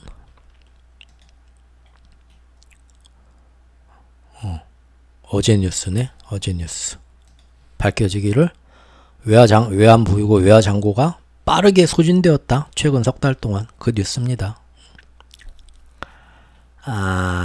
여기서 한 가지 제가 예전에 기억하시는 분이 있을지 모르겠지만 정부가 어떤 그 세수 재정 적자 나는 걸 막기 위해서 R&D 예산을 크게 삭감하고 또 건드려서는 안 될 외환보유고의 어떤 그 준비 기금 같은 것도 전용하려고 하는 거 제가 좋지 못한 우려되는 움직임이다 지적한 적이 있었는데요.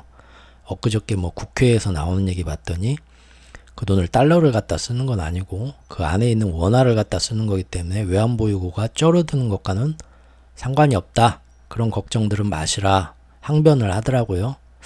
일면 맞는 얘기 같습니다. 그래서 제가 거기에 대해서 크게 걱정했던 거 조금 수정을 하고요.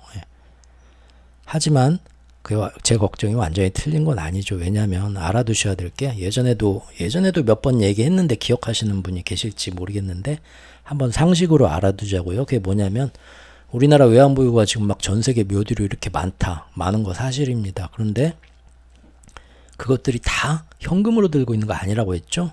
대부분이 뭡니까? 미국 국채부터 해가지고 뭐 어떤 자산으로 들고 있지. 그걸로 이자 받으면서 늘려야 되니까요. 당장 이런 외환 환율 시장에 개입해서 쓸 수 있는 총알, 현금은 어느 나라나 마찬가지입니다. 그 중에 이제 몇 프로 안 됩니다. 근데 그 현금이 모자라면 지금 그 돈들이 많이 사라진다는 겁니다. 그리고 이제 전체 기금의 비중도 원화를 갖다 써도 줄어드는 거니까 좋은 게 아니고요. 무슨 얘기냐면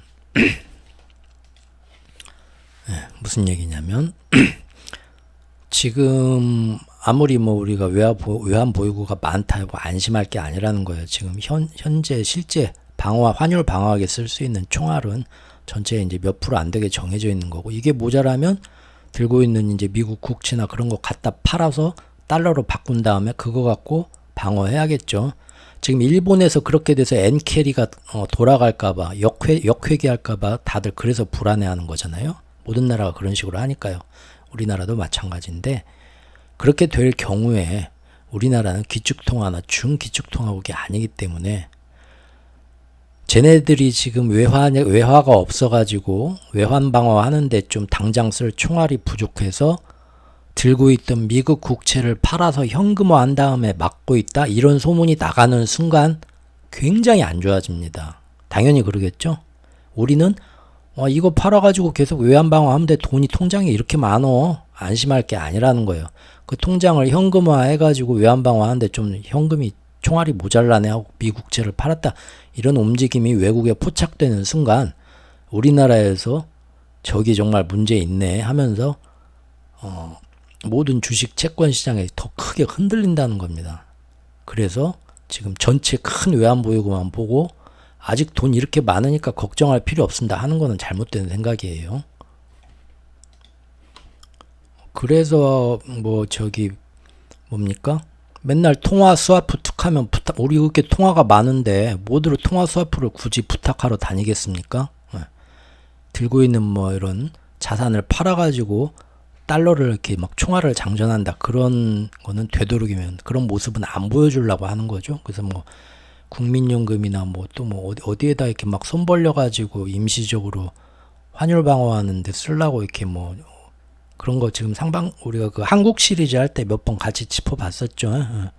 그런 움직임도 사실은 다 그런 제가 지금 방금 설명드린 이런 그림에서 나오는 겁니다. 그러니까 항상 보면 외환보유고가 이렇게 많은데 뭘 걱정해? 뭐 줄어봤자 뭐 얼마 전체 되지도 않는 것 같지만 하는데 이제 이런 것까지 좀 알고 계시면 이해가 되겠죠. 다시 시장 얘기로 미국 시장 얘기로 돌아오겠습니다.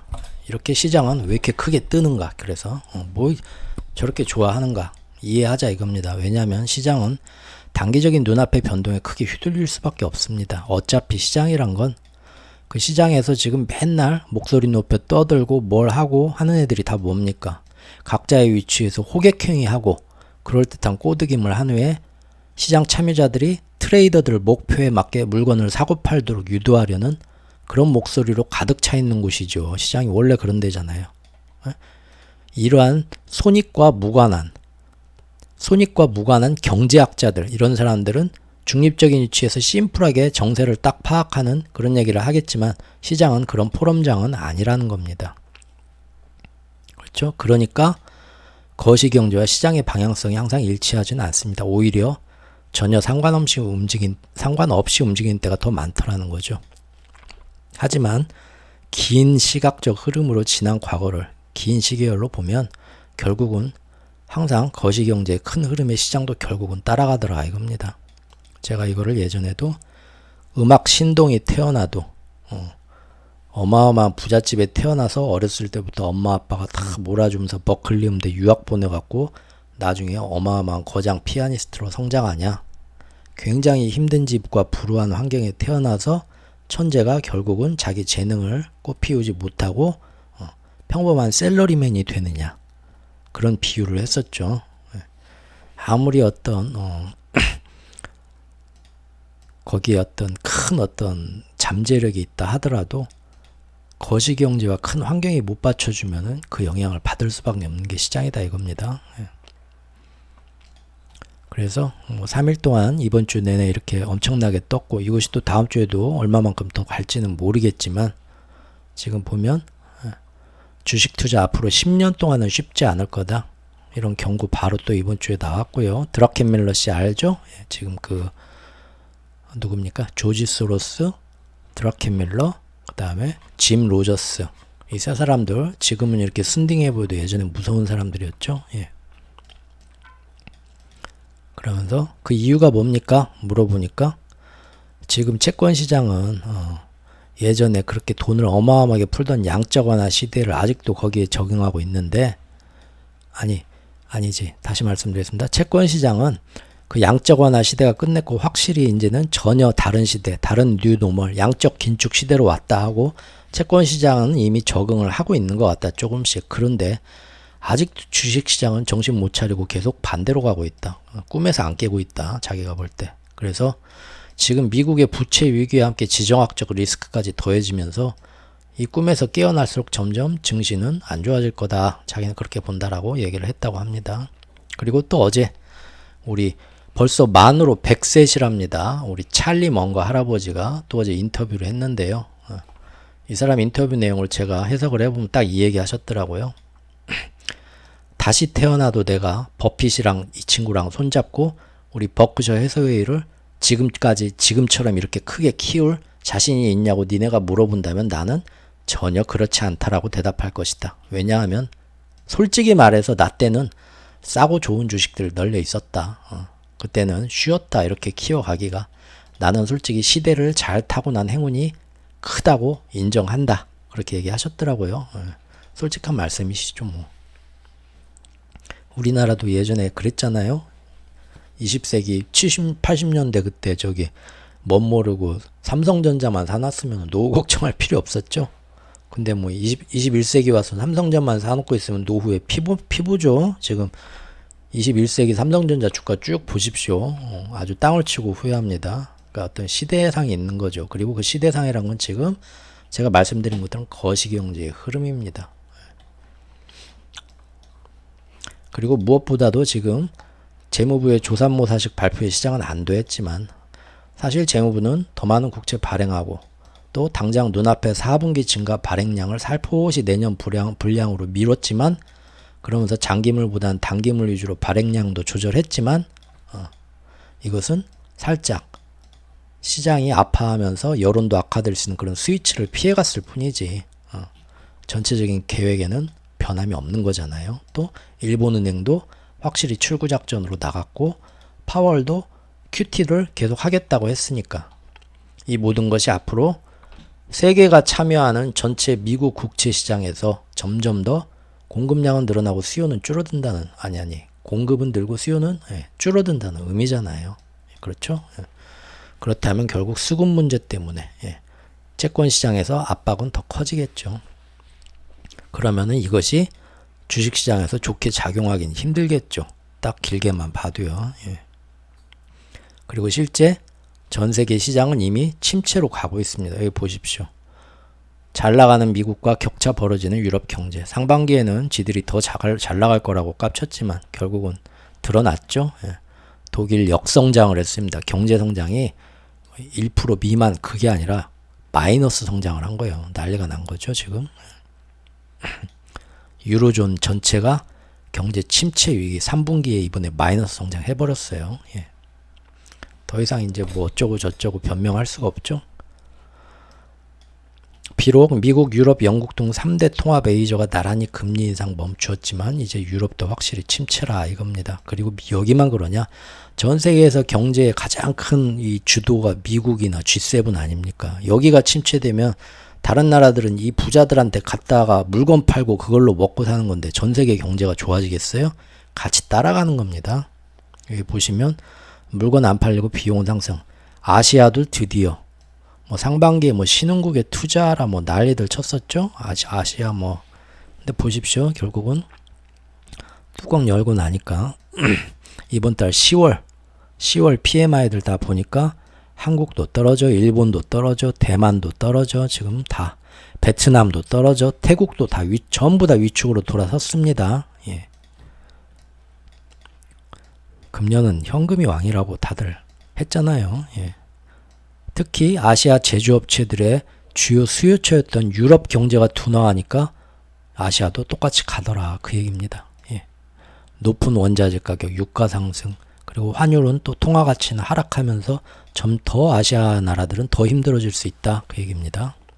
그리고 이미 전 세계의 그 경제 선제 지표가 되는 해상 물동량을 가늠하는 세계 2위 해운사 머스크는 이미 지난 여름부터 계속 앞으로 점점 안 좋아집니다 했죠.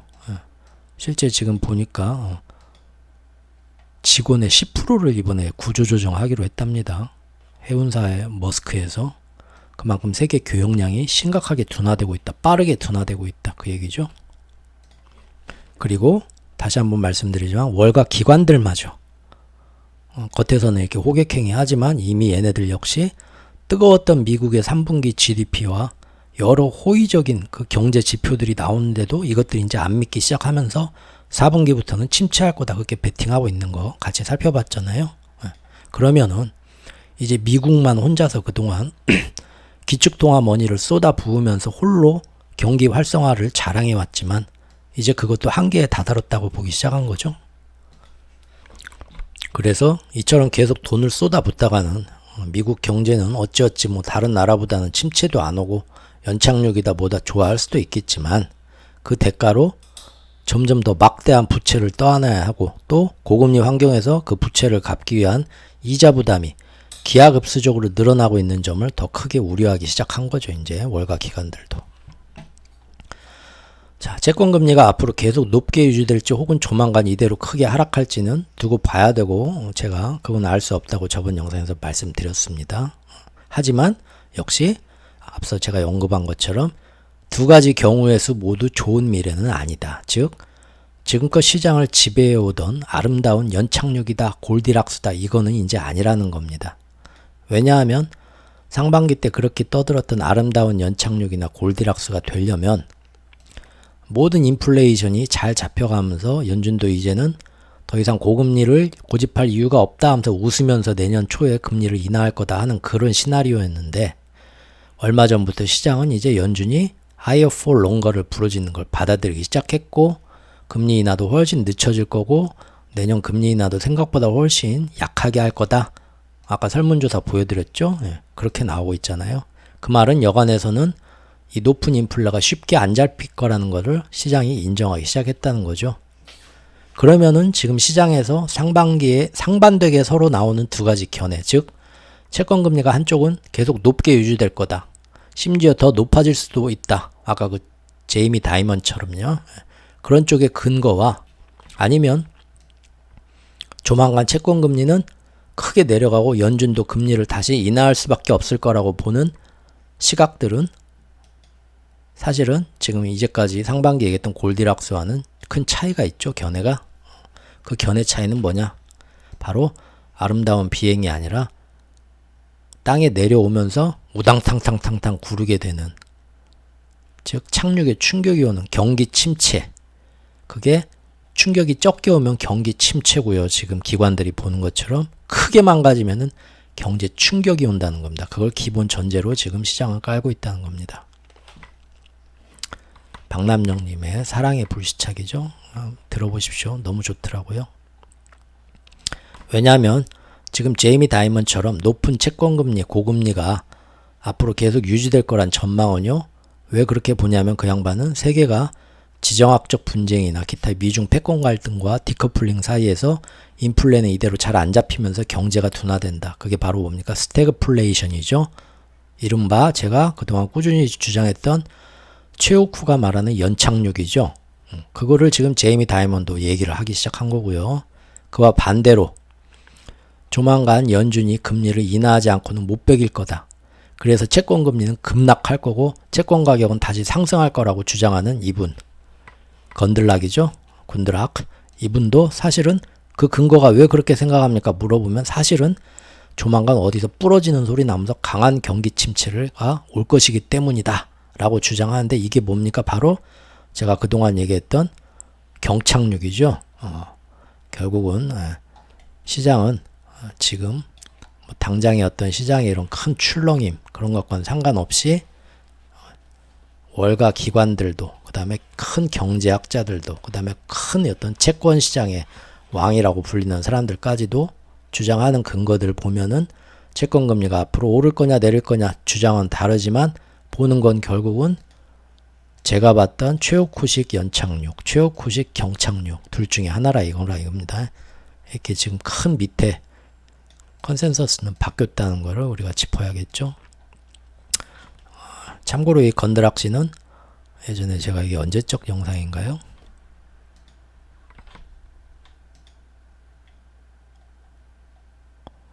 (7개월) 전?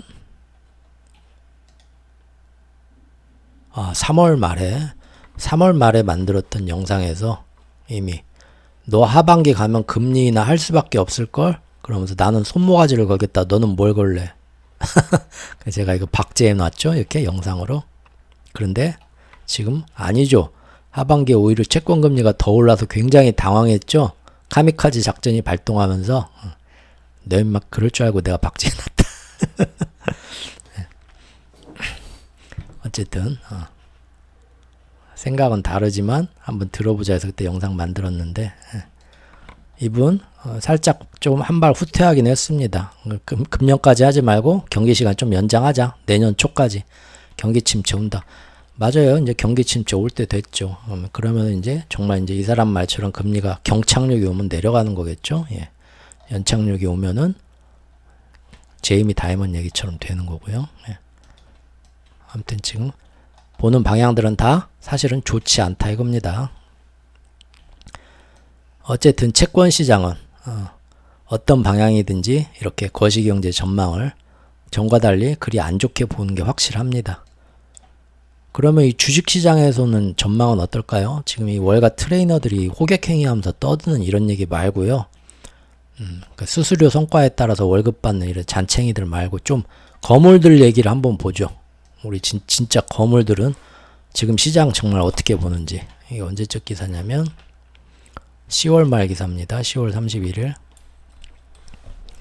일단 피터 린치. 괜히 우리나라 사람들 되게 좋아하더라고요. 피터 린치. 괜히는 아니죠. 어마어마한 사람이니까 당연히 좋아하는 거지만 피터 린치 이 양반이 뭐라고 했냐. 충분히 지금 주식들 싸다. 자기는 지금 살만하다. 모든 게 그렇게 생각한다. 상당히 매력적인 진입 구간이다. 지금 저가면서 해야 된다는 거죠. 심지어 중소형 기술주인 러셀 2000도 자기가 볼 때는 아주 좋다. 매수 기회가 왔다. 야, 이렇게 역시 보네요. 거장들도. 그런데 또 다른 거장. 제2의 워렌 버핏이라 부리는 또 이제 세스 클라마는 정반대로 지금 굉장히 시장은 무섭고 취약한 상태고 거시적으로 너무 안 좋다.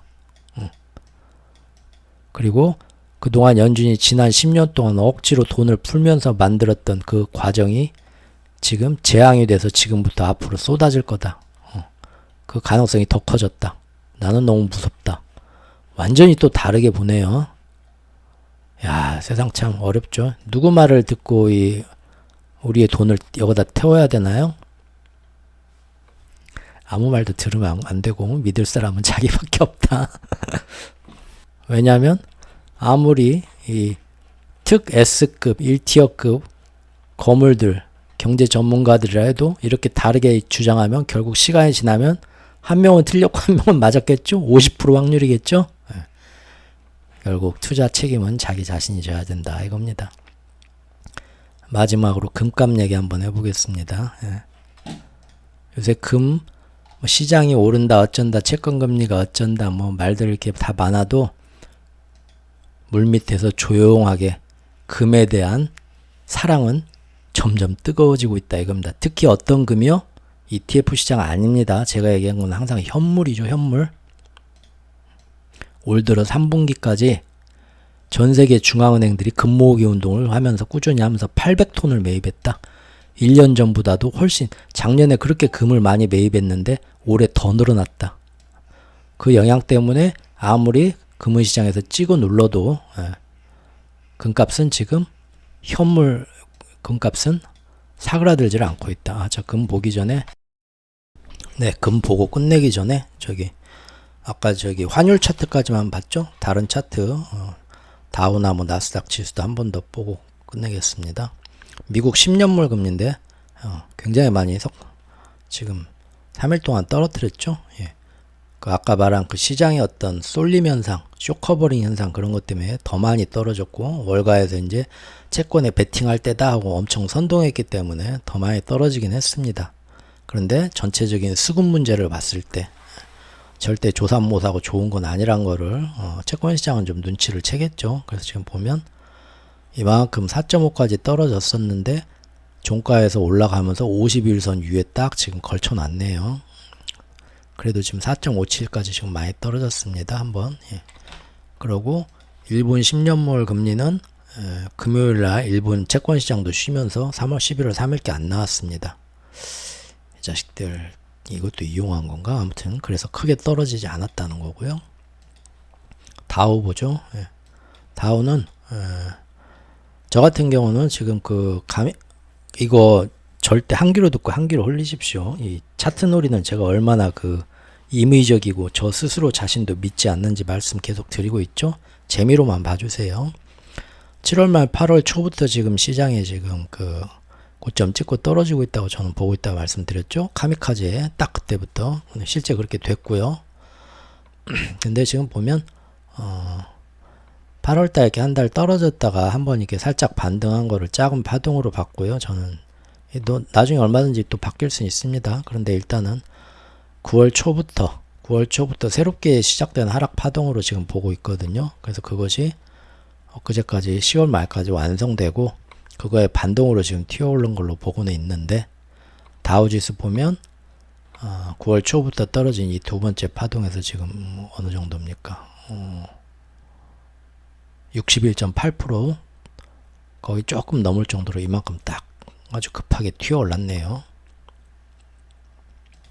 그 다음에 S&P 500 지수 보면은 역시 이것도 9월 초부터 떨어진 전체 파동에서 이거는 정확히 61.8%까지 딱 찍고 지금 여기서 멈춰 있는 상태입니다.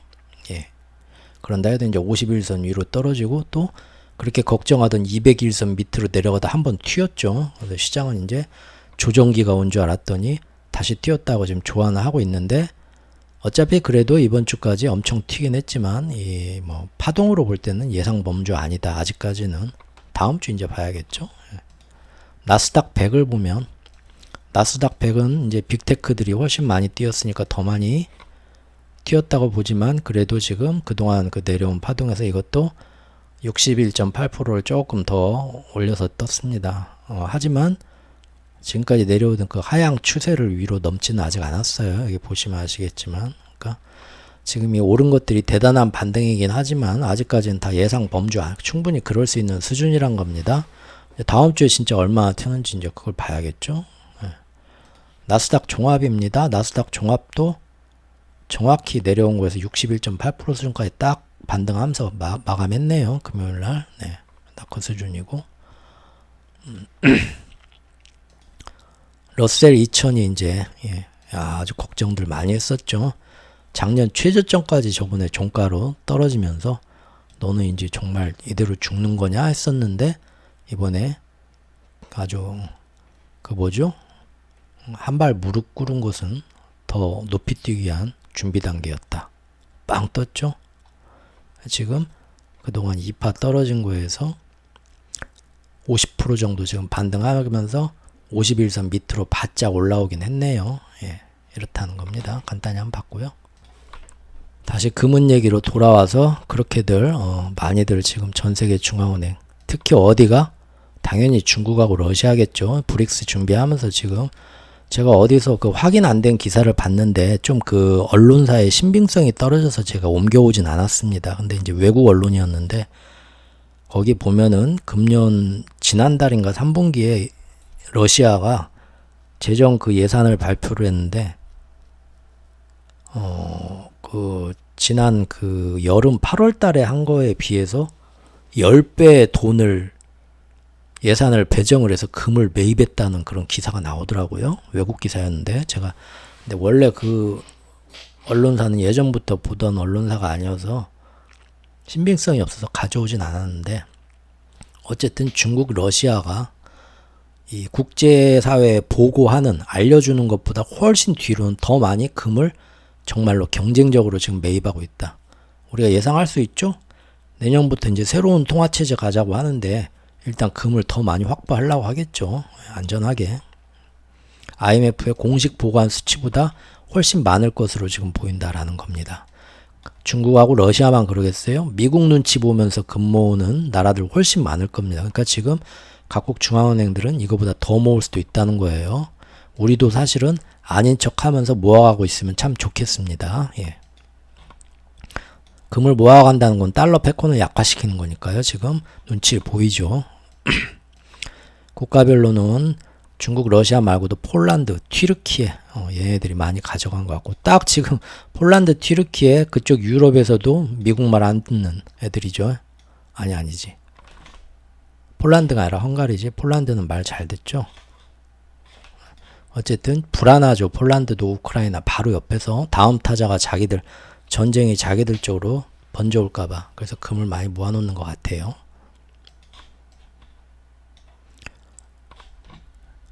올해의 금 매입량이 지난해 수준을 훨씬 넘어설 것 같다 이미 이렇게 나온다 이겁니다. 특히 주목할 만한 움직임은 예전에는 금을 매입해서 국제금거래소에다가 이거 한국 금이니까 여기서 보관 잘해주세요 맡겨놨는데 이제는 그거 못 믿고 직접 비싼 돈을 들여서 배로 열심히 금을 실어와서 자국의 금고에다가 쟁여놓는 움직임이 이제 나오고 있다 이겁니다. 실물자산인 금을 구매한 뒤에 이를 국내로 반입 직접 보유하고 있다. 이거 굉장히 중요한 변화죠. 왜죠? 일단은 이념적 신냉전의 어떤 논리에 의해서 러시아가 해외 은행에 보관 중이던 금을 강탈당한 것처럼 언제 자기들도 미국한테 찍혀가지고 금을 뺏길지도 모르니까 일단 자기네 금고로 옮겨놓는 것도 있을 거고요. 미국하고 좀 사이가 안 좋은 나라들은 그 다음에는 뭡니까? 현재 금은 선물 시장에서 레버리지로 거래되는 그 어마어마한 그 실제 그 금고에 있는 금은 현물량은 적은데 그럼 지금 은 같은 경우 제가 얼마 전에 얼핏 봤는데 등록 은에 비해서 레버리지 거래되는 시장의 그 시총이 2,500%가 될 겁니다. 말이 안 되는 거죠. 25배 수준으로. 근데 이렇게 자꾸 밑에서 그러면은 나중에 가서 정작 필요할 때, 뭔 일 크게 났을 때 우리 실물 금 주세요, 실물 은 주세요 하고 가서 인출하려고 줄 서 있으면 뭡니까? 은행 뱅크런 나는 것처럼 사실은 금고에 금은이 이거밖에 없어. 이렇게 배짜라 나오잖아요.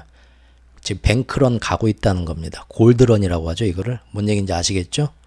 이미 시장에서 골드런은 이루어지고 있다는 겁니다. 저만한 금이 저 국제 선물 금 거래소에 없어. 근데 우리는 나중에 뭔 일 생기면 이거 못 받을 수도 있으니까 미리부터 인출해가지고 집안에다가 저기 마늘밭 땅 파가지고 거기다가 현금 가방 묻어둬야 되겠어. 은행 못 믿겠어 하는 거죠. 이미 각국 중앙은행들 다 이러고 우리도 제발 아닌 척하면서 뒤로 그러고 있기를 바랍니다. 예, 중요한 변화고요. 오늘 또 길고 머리 아픈 얘기 들어주신 분들께 대단히 감사드리고요. 행복한 가을, 행복한 주말, 행복한 11월 되시기 바랍니다. 감사합니다.